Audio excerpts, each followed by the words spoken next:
முதல் காதல் தான் எனக்கு ஃபெயில் ஆகிடுச்சு. ரெண்டாவது காதல் எனக்கு கௌரவம், பேர், என் பிள்ளைங்க சந்தோஷம், சுற்றி இருந்த என்னோடய சொந்தக்கார முன்னாடி ஒரு அந்தஸ்து ஏற்படுத்து. நிறைய கேள்விகள் என்னை கேட்டாங்க. எதனால் விட்டு போனார், ஏன் விட்டு போனார் இப்படின்ற கேள்விலாம் கேட்டாங்க. இல்லை வேணாம், அதை பற்றி பேசாதீங்க, வீடு இருக்குன்னா சொல்லுங்கள், வரேன், இதுனா சொல்கிறேங்க அப்படின்னா போது சரி இருக்குது வாடகை இவ்வளோதான் அப்படின்னு அந்த ஒரு உதாசீனமான ஒரு பார்வை. அன்றைக்கி ஒரு ஆர்வக்கோளாறு, ஆசைபாசைகள், பெற்றவங்கிட்ட கிடைக்காத ஒரு பாசம், இதெல்லாம் எல்லாரும் போல நானும் தேடியிருக்கேன். தேடி போனதுக்கப்புறம் கிடைச்ச ஒரு மிகப்பெரிய ஒரு பரிசுன்னு பார்த்திங்கன்னா ஒரு வார்த்தை.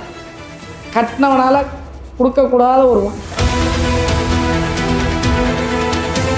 இந்த ஆம்பளைங்களுக்கும் இதுக்கப்புறம் என் லைஃப் இடம் கொடுக்க விரும்பலை. அதுக்காக அந்த உடையில் இருந்துக்கிட்டு அவங்க பண்ண அயோக்கியத்தனத்தை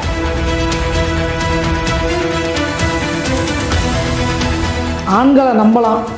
லவ்ன்ற ஒரு வார்த்தையை சின்ன வயசில் நம்பக்கூடாது, படிக்கிற வயசில் படிக்கணும். அதெல்லாம் திருமண வயது வரும்போது நீங்கள் என்ன வேணால் கேளுங்க, நான் செய்ய தரேன். படிக்கிற வயசில் எந்த ஒரு தப்பான ஒரு விஷயத்தையும் போனீங்கன்னா அம்மா நிலமை நாளைக்கு உங்களுக்கும் சொல்லி கொடுத்துருவோம்.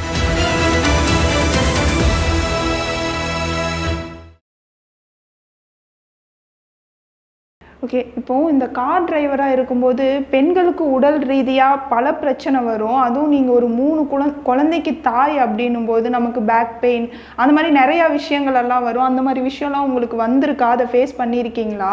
ஃபீல்டில் எனக்கு அவ்வளோ இல்லைம்மா, ஆனால் எனக்கு உடல் ரீதியாக பிரச்சனை இருக்குது, பேக் பெயின் இருக்குது. நான் கட்டட வேலை செய்யும் போது கீழே முதுகு ஃப்ராக்சர் ஆகிடுச்சு. அது இப்போ வரையும் ட்ரீட்மெண்ட் இல்லை. ஸோ ரொம்பவும் உட்காந்துக்கிட்டே இருந்தேன்னா என்னால் குனிய முடிஞ்சேன், இது பண்ண முடியாது, கால் வராது. ஸோ அதனால கொஞ்சம் பார்த்து வேலைக்கு போவேன். முதல் காதல் தான் எனக்கு ஃபெயில் ஆகிடுச்சு. ரெண்டாவது காதல் எனக்கு கௌரவம், பேர், என் பிள்ளைங்க சந்தோஷம், சுற்றி இருந்த என்னோடய சொந்தக்கார முன்னாடி ஒரு அந்தஸ்து ஏற்படுத்துது. அப்புறம் அது என்னை நல்லா லவ் பண்ண ஆரம்பிச்சிச்சு. ஐ மீன் லவ்னு சொல்கிறது செகண்டு காதல்ன்றது என்னோடய டிரைவிங், என்னுடைய கார், நான் பண்ணுற ஒரு தொழில். அவ்வளோ லவ் பண்ணேன். ஒவ்வொரு வாட்டியும் நான் சோழும் போதெல்லாம் என் பசங்க தான் என் ஞாபகத்தில் அதிகமாக நிற்கிறதுன்னா என்னோடய பசங்க தான். ஏன்னா அவங்களுடைய சந்தோஷத்தை நான் பார்த்துட்டேன் இல்லையா. ஒரு நாள் ஒரு வருமானத்தை கொடுத்தோடனே என் பிள்ளைங்க சந்தோஷப்படுச்சு. அதை தினமும் கொடுத்தா என் பிள்ளைங்க எவ்வளோ சந்தோஷமாக இருக்கும், நம்ம என்ன அளவுக்கு வாழலாம், என் பிள்ளைங்களுக்கு தேவையானதெல்லாம் எப்படிலாம் வாங்கி கொடுக்கலாம்னு யோசிக்கும்போது கை கால் வலியெல்லாம் கொஞ்சம் நவுத்தி வச்சிட்டேன். நைட்டில் படுக்கும்போது அந்த கை காலி வலி இருக்கும், திரும்பவும் அதே வேலையை செய்ய போகிறோம் அப்படின்னும் போது ஒரு புத்துணர்ச்சி வரும். எங்களுக்கான ஒரு எனர்ஜியை குடும்பத்தில் சந்தோஷத்தை பார்க்குறது தானே.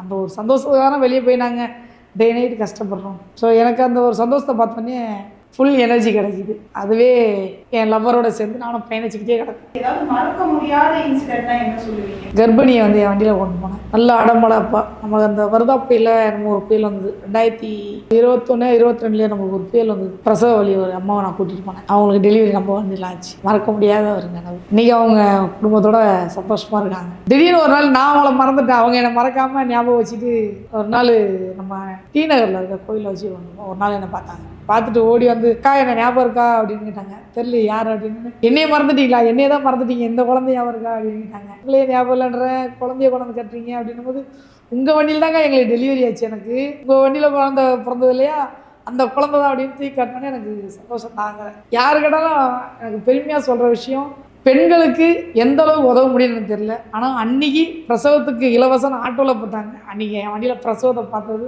எனக்கு ரொம்ப சந்தோஷமான ஒரு விஷயம், எனக்கு மறக்க முடியாத ஒரு நினைவு. உங்களை பார்க்க உங்கள் தோற்றமே ஒரு மாதிரி புது விதமாக இருக்கே. டிரைவர்ன்றதுனால இந்த தோற்றமா, இல்லை உங்களுக்கு இது பிடிச்சிருக்கா? ஏன்னா ஒரு பெண்ணுக்கான எந்த ஒரு அடையாளமும் உங்ககிட்ட தெரியல. எனக்கு அதெல்லாம் போட்டுக்கிட்டு இருந்தேன், எப்பவும் போல் பெண்களை போல் நானும் வளையல் போட்டுக்கிட்டு கம்பெல்லாம் போட்டுக்கிட்டு இருந்தேன். அப்படி இருக்கும் போது தான் தப்பான ஒரு வார்த்தை சொல்கிறால எனக்கு அது பிடிக்கல. என் பிள்ளைங்களுக்கு நான் தான் தாய் தகப்பேன், அப்பா அம்மா, அண்ணன் தங்கச்சி, ஒரு நல்ல ஃப்ரெண்டு, எல்லாமே நானாக தான் தெரிஞ்சேன். வீட்டுக்குள்ளே என் பிள்ளைங்கிட்ட ரொம்ப நல்ல தாயாகவும், வெளியே வரும்போது என் பிள்ளைங்களுக்கு அறிவுரை சொல்கிறதுல ஒரு தகப்பனாகவும், ஸ்கூலில் கொண்டு போய் விட்டுட்டு என் பிள்ளைங்கிட்ட ஒவ்வொரு வார்த்தையும் சொல்லுவேன். தம்பி பிள்ளைங்கிட்ட இப்படி பழகணும் அப்படி பழகணும்னு சொல்லும் போது ஒரு சொந்த பந்தமாக நான் தெரிஞ்சேன். அதனால் என் பிள்ளைங்களுக்கான ஒரு சேஃப்டி, எனக்கான ஒரு பாதுகாப்பு, என் வாழ்க்கையில் இனிமேல் ஆம்பளைங்க கிடையாதுன்றதுக்காகவே இந்த உடை. எந்த ஆம்பளைங்களுக்கும் இதுக்கப்புறம் என் லைஃப்பில் இடம் கொடுக்க விரும்பலை. அதுக்காக அந்த உடையில் இருந்துக்கிட்டு அவங்க பண்ண அயோக்கியத்தனத்தை நான் நல்ல விதமாக பயன்படுத்திகிட்டு இருக்கேன். என் உடம்பை மறைக்கிறதுக்கு நான் எடுத்துக்கிட்டேன். உங்கள் பசங்க அப்பாவை தேட மாட்டாங்களா?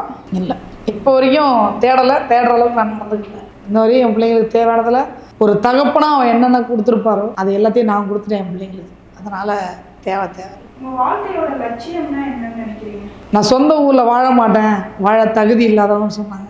அதே சொந்த ஊருக்குள்ளே ஒரு சொந்தமாக வீடு கட்டிட்டு என் சொந்த பந்த முன்னாடி என்னை வேணாம், நான் தப்பானவ, இது தப்பானவுக்கு பிறந்த பிள்ளைங்கன்னு சொன்னவங்க முன்னாடி வாழ்ந்து காட்டணும். இப்போ உங்கள் பொண்ணுக்கு கல்யாணம்னா அவங்க கணவரோட போயிடுவாங்க. அதே மாதிரி உங்கள் பையனுக்கு கல்யாணம் ஆச்சுன்னா அவங்க ஃபேமிலின்னு போயிடுவாங்க. ஸோ கடைசி காலத்தில் உங்களுக்குன்னு யார் இருப்பா? எனக்கு வேணாம்மா, எதுக்கு அந்த துணை? எனக்கு கடைசி வரைக்கும் இருக்கிற வரையும் என் பிள்ளைங்களுக்கு தேவையானதெல்லாம் கொடுத்துட்டு அதுக்கப்புறம் என் பிள்ளைங்க என்னை பார்த்துக்கிட்டா நான் கூட இருப்பேன். அப்படி எல்லாம் வழக்கம் போல் எதையாவது ஒரு வேலை செஞ்சுட்டு தனியாக கூட வாழ்ந்துட்டு போயிடலாமே. ஏன் அதுக்குன்னு அப்போ கடைசி காலத்தில் தேவைப்படுற துணை எனக்கு இப்போவே என்னை கைவிட்டுருச்சு இல்லை. இப்போ நான் தேட வேண்டிய அவசியம் இல்லை. இப்போ வரைக்கும் எனக்கு இருக்கிற ஒரே தன்னம்பிக்கை எனக்கு நானே தான்.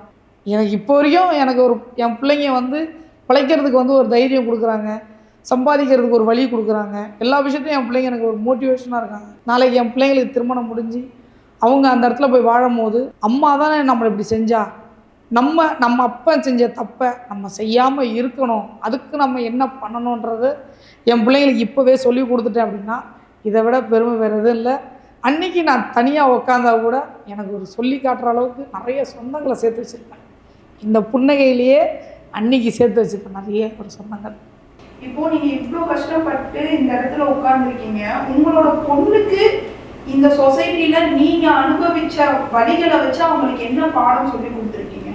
ஆண்களை நம்பலாம், லவ்ன்ற ஒரு வார்த்தையை வந்து சின்ன வயசில் நம்பக்கூடாது, படிக்கிற வயசில் படிக்கணும். அதெல்லாம் வந்து திருமண வயது வரும்போது நீ என்ன வேணால் கேளுங்க, நான் செஞ்சு தருவேன். படிக்கிற வயசில் எந்த ஒரு தப்பான ஒரு விஷயத்தையும் போனீங்கன்னா அம்மா நிலமை நாளைக்கு உங்களுக்கும் நேர்ந்துடும். சொல்லி கொடுத்து வந்துட்டு இப்போது நீங்கள் ஒரு தனி பெண்மணியாக இந்த சொசைட்டியில் வாழ்ந்துட்டு இருக்கீங்க. ஸோ இந்த சொசைட்டி உங்களை எப்படி பார்க்குதுன்னு நினைக்கிறீங்க? தெரில, ரெண்டு கட்டமாக பார்க்குறாங்க. இவங்க ஏன் இப்படி இருக்கிறாங்க, இவங்க யார், இந்த குழந்தைங்கள்லாம் யாருக்கு அப்படின்ற ஒரு கேள்வி நிறைய பேர்கிட்ட இருக்குது. இப்போ தான் கொஞ்சமாக புரிய வருது, அவங்களுக்கும் இப்போல்லாம் கொஞ்சமாக புரிய வருது. இந்த சொசைட்டிக்கே தெரியுது இவங்க அம்மா தான் அந்த குழந்தைங்களுக்கு. ஆனால் அம்மான்ற ஒரு கேரக்டர் இல்லாமல் ஒரு ஃப்ரெண்ட்லியாக இருக்கிறாங்க, இது போல் நம்மளை இருக்கணும் அப்படின்னு என்னை பார்த்து நிறைய பேர் கற்றுக்குறாங்க, புரிஞ்சுப்பாங்க. கூடிய சீக்கிரத்தில் சிங்கிள் பேரண்ட்டுக்கான ஒரு வழி என்னன்றத கண்டிப்பாக பொதுமக்கள் புரிஞ்சுப்பாங்க. எதுக்காக இந்த கொஸ்டின் அவங்க கிட்ட கேட்குறேன்னா, இப்போ நீங்கள் வாடகை வீட்டில் தான் இருக்கீங்க. ஒரு அவசரத்துக்கு வீடு தேடும்போது ஒரு சிங்கிள் பேரண்டாக ஒரு விமனாக நீங்கள் வீடு தேடும்போது என்ன மாதிரியான எதிர்ப்புகளை நீங்கள் ஃபேஸ் பண்ணியிருக்கீங்க? அது போல் 2 இடத்துல அந்த மாதிரி கேட்டிருக்கேன். 2 இடத்துல வந்து ஒரு ஃபஸ்ட்டு ஹவுஸ் ஓனர் எங்கள் அம்மா அப்படி இருக்கிற வீட்டில் இருக்க ஹவுஸ் ஓனர், அவங்களுக்கு விஷயம் தெரியுன்றதெல்லாம் அவ்வளோ என்னை கேட்டுக்கல. இப்போ இருக்கிற நான் ஹவுஸ் ஓனர் வந்து என்ன இந்த கேள்வி கேட்டாங்க. அதுக்கு நான் ஒரே வார்த்தை சொன்னேன், இல்லை விட்டுட்டு போயிட்டாரு, அதனால் இல்லை அப்படின்னு சொல்லி சொன்னேன். நிறைய கேள்விகள் என்னை கேட்டாங்க, எதனால் விட்டு போனார், ஏன் விட்டு போனார் இப்படின்ற கேள்வியெல்லாம் கேட்டாங்க. இல்லை வேணாம், அதை பற்றி பேசாதீங்க, வீடு இருக்குன்னா சொல்லுங்கள், வரேன், இல்லைன்னா சொல்கிறேங்க அப்படின்ன போது சரி இருக்குது, வாடகை இவ்வளோ தான் அப்படின்னு அந்த ஒரு உதாசீனமான ஒரு பார்வை, என்னது இது இப்படியும் வாழ்கிறாங்களா அப்படின்னு அந்த உதாசீனமான பார்வை. அப்போ அவங்க பார்வையில் நான் கற்றுக்கிட்டேன், சரி இதுவும் கடந்து போகும். இவங்களை பொறுத்த வரைக்கும் கணவன் மனைவி வந்து ஃபேமிலியாக வந்து வீடு கேட்டால் கிடைக்கும், தனியாக வந்து கேட்டால் அந்த ஒரு பார்க்குற பார்வையிலேயே வந்து தெரிஞ்சிடும் அப்படின்னு அந்த இடத்துல முடிவு பண்ணேன். இப்போவும் அந்த வீட்டில் தான் குடியிருக்கிறேன். இப்போ அந்த ஹவுஸ் ஓனருக்கு என்னை பற்றி ஃபுல் டீட்டெயில் தெரியுன்றதில் ஓரளவு பிள்ளைங்க, நான் வேலைக்கு போயிட்டேன்னா பிள்ளைங்களை அவங்க நல்லா பார்த்துக்கிறாங்க, போயிட்டு வர பாதுகாப்பாக இருக்குது வீடு. திரும்ப உங்கள் கணவர் வந்தாருன்னா நீங்கள் ஏற்றுப்பீங்களா மாட்டிங்களா? மாட்டேன். ஆனால் நீங்கள் வீடியோ தொடக்கத்தில் சொல்லியிருந்தீங்க, திரும்ப என் கணவர் வந்து அழுதாலும் நான் ஏற்றுப்பேன் அப்படின்ற மனப்பக்குவம் எனக்கு இருக்குது அப்படின்னீங்க. ஸோ எதனால் அப்படி சொன்னீங்க? என்னதான் இருந்தாலும் என்ன வேணான்னு சொல்லிட்டாரு. அட்லீஸ்ட் அவருக்கு பிறந்த பிள்ளைங்கன்னு வந்து ஒத்துக்கிட்டாங்க ஒரு கட்டத்துக்கு அப்புறம் வந்து. ஆனால் அந்த பெத்த பிள்ளைங்களை இப்போ வரைக்கும் பார்க்கலையே, ஒரே தெருவில் தான் இருக்கணும். பிள்ளைங்கள்கிட்ட வந்து அம்மாவும் தான் சண்டை, நீங்கள் ஏன்ப்பா என்கிட்ட பேச மாட்டேன்னு சொல்லி இப்போ வரையும் பிள்ளைங்கிட்ட வந்து பேசலையே. அந்த ஒரு கரிசனம் கிடைக்கிறது, பிள்ளைங்கிட்ட அந்த பாசமாக பேசலை. பிள்ளைங்களை கண்டா தள்ளி போடுறது, ஒரு மாதிரி வந்து இரிட்டேட்டிங் பண்ணுற மாதிரி போனாங்க. சரி ரைட்டு ஓகே, அவங்களுக்கே விருப்பம் இப்போ நம்ம ஏன் போவானே, நானும் என் பசங்களும் தனியாகவே இருக்க ஆரம்பிச்சிட்டோம். நீங்கள் சிங்கிள் பேரண்ட்டாக இந்த சொசைட்டியில் வாழ்ந்துருக்கீங்க அப்படின்ற பட்சத்தில் என்னை இந்த கேள்வி மட்டும் கேட்காதீங்கப்பா, எனக்கு ரொம்ப இரிட்டேட்டாக இருக்குது அப்படின்னா என்ன கொஸ்டின்? வாழ்க்கையை பற்றின கேள்வி, அவரோட வாழ்ந்த கேள்வி. ஏன்னா அந்த கடந்து அந்த பாதைகள் ரொம்ப கரடுமுரடானது, ரொம்ப வலிக்கக்கூடிய ஒரு விஷயம். ஸோ திரும்ப அந்த வாழ்க்கையை நினச்சி பார்க்க நான் விரும்பலை. இந்த வீடியோவை பார்க்குற மக்களுக்கு நீங்கள் என்ன சொல்லணும்னு நினைக்கிறீங்க? என்னை போல் நிறைய பேர் வந்து வாழ்க்கையில் அடிபட்டு உட்காந்துருப்பாங்க இல்லையா, அவங்களுக்கெல்லாம் நானே ஒரு உதாரணம். என்னை பார்த்தாலே தெரிஞ்சிடும். அவங்க செஞ்ச அதே வேலையெல்லாம் நானும் செஞ்சுருப்பேன். சூசைட் அட்டன் பண்ணியிருப்பேன், பெற்றவங்க பேச்சை மீறி இருப்பேன். அன்றைக்கி ஒரு ஆர்வக்கோளாறு, ஆசைபாசைகள், பெற்றவங்ககிட்ட கிடைக்காத ஒரு பாசம், இதெல்லாம் எல்லாரும் போல நானும் தேடி இருப்பேன். தேடி போனதுக்கப்புறம் கிடைச்ச ஒரு மிகப்பெரிய ஒரு பரிசுன்னு பார்த்திங்கன்னா ஒரு வார்த்தை. கட்டினவனால் கொடுக்கக்கூடாத ஒரு வார்த்தை, அதை வாங்கக்கூடாத ஒரு வார்த்தை நான் வாங்கினேன். மிகப்பெரிய பரிசாக எனக்கு கொடுத்தாங்க. அந்த வார்த்தையை எடுத்து நான் வாழ்க்கையில் வந்து எவ்வளோ அடிப்பட்டு மிதிப்பட்டு மேலே வந்தாலும் அந்த வார்த்தை தான் எனக்கு கனவுல நிற்கும். இன்றைக்கி நான் இந்த இடத்துல உட்காந்துருக்கேன்னா என்னோட நம்பிக்கை முடியும். தப்பு சொன்ன என் வீட்டுக்காராலேயே வந்து சொந்த ஊருக்குள்ளே வாழ முடியும் போது நான் ஏன் வாழக்கூடாது?